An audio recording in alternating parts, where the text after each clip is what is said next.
Hello everyone, તો આજે અમે બેસી ગયા હતા બસમાં, કેમ કે જવાનું હતું મારા માસીબાના ઘરે. તો અમે કરી દીધું અમારા જામનગરને બાય બાય અને ફટાફટ પહોંચી ગયા મારા માસીબાના ગામે. તો આ છે એમનું ગામ અને મારો ભાઈ કેવો ડાયો ડાયો છે, બેગ લઈને જાય છે. અહીંયા મને એમ કીધું કે દીદી તારે કાંઈ વજન ઉપાડવાની જરૂર જ નથી, હું બધા વજન ઉપાડી દઈશ. અને અમારા માસીબા અને મમ્મી વાતો કરતા જાય છે. પહોંચીને જોયું તો મારી નાનકડી બેન હતી, એ એનું દિવાળી બ્રેકનું હોમવર્ક કરતી હતી. તો મેં કીધું કે લાવ મને લખવા દે ગુજરાતીમાં ટેબલ્સ, કેમ કે મેં કોઈ દિવસ ગુજરાતીમાં ટેબલ્સ નથી લખ્યા.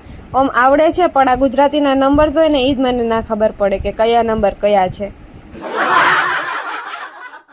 સાંજે અમે ગયા હતા મારા માસીબાના વાડે. અહીંયા આટલી બધી ગાય ને ભેંસ હતી ને મારા માસા દોતા હતા ગાય.